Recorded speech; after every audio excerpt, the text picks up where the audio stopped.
Love beyond attachment is something that seems like something you'd hear about in spiritual circles. We're taught that attachment to anything creates suffering, and that spiritual evolution requires a certain level of letting go. And I want to explore here what love could look like beyond attachment. So, love has been my main desire throughout my life. I am a hopeless, or I usually actually now call it hopeful, romantic. And I've been daydreaming about falling in love since I was a little girl. And that inherent, intense desire to love and to be loved was only encouraged by the movies and the TV shows that I would watch when I was young and the music that I listened to. And that inherent desire for something beautiful became distorted by poor examples of what love is. There was a lot of fantasy involved in what I would watch and listen to. And it created a lot of fantasy in my head that I would project onto a potential love interest. And much of what is displayed in popular culture is representative of codependent relationships. And codependence, that dynamic is really born from attachment trauma that we experienced as children with our families of origin. So when I say love beyond attachment, I'm asking us to think about what life and love could look like beyond replaying the same attachment dynamic that you experienced as a child and that you're unconsciously trying to resolve with your love interest. And I'm not saying that's easy. This is our core wounding, and it will influence every relationship that you will have with a potential partner. In my case, I was born into a family that created an anxious attachment style within me. So, combining the core wounding of anxious attachment with this inherent romantic imagination, and then add to that the codependent relationship models that were on display, it it equated to a lot of pain. It led to so much pain in my life. And I just unconsciously repeated and repeated and repeated that dynamic until I woke up to it. I could see the pattern for what it was. And I had the knowledge about what was going on and the desire to change that in order to change that. And it, like, that equation that I just talked about that led to a lot of pain, it wasn't necessarily about the partner that I was with. It didn't have anything to do with them. They were a match to me. And the problem was the paradigm that I was operating under. Anxious attachment is an insecure attachment. It's when your needs are met sometimes by your caregivers and other times not. So it creates this hyper awareness or fixation on the other person because you're always scanning to see if your needs are going to be met or not. And this type of attachment is similar to intermittent reinforcement in psychology.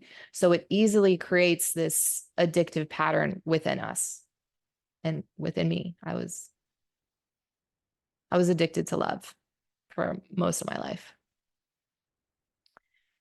And with this kind of attachment style, you disconnect from your sense of self, or you never really develop a sense of self because you're trying to get your needs met by another person. There's so much I could say about that when it comes to power, because we're just essentially giving our power away to someone else. We're saying, I can't handle this. You have to do it for me. And when you're a kid, that is true. When you're a kid, you can't handle it. That's why you have parents. That's why you have caregivers to take care of you.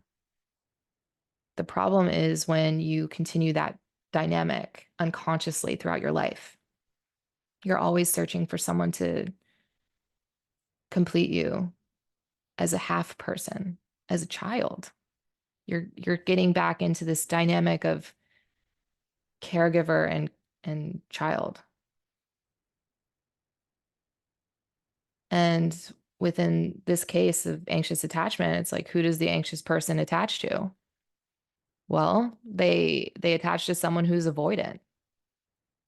And an avoidant attacher is another example of what insecure attachment is.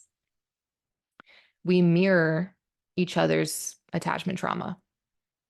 So the more anxious the anxious person gets, and the more they need the avoidant to soothe their anxiety and meet their needs, the further away the avoidant wants to run in the opposite direction.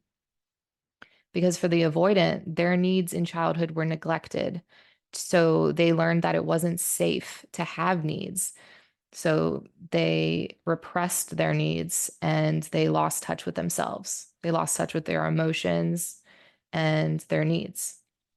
So when they're in relationship with someone who is anxious, they see all they see in someone is that this person is needy and how dare they have needs. That doesn't feel safe to them. So their body wants to run. They want to flee the situation. Their sympathetic nervous system kicks in and tells them this isn't safe. This wasn't safe in the past and it's not safe now.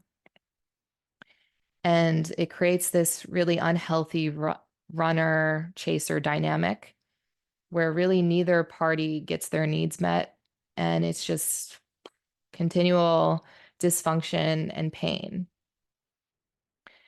And on some level, that roller coaster has been so normalized by movies and music. We expect dysfunction, and so we get it. I believe that to love beyond attachment means to give ourselves the love that we didn't receive in childhood. Even the best intentioned parents can give you an insecure attachment style. And it doesn't necessarily mean that they didn't love you.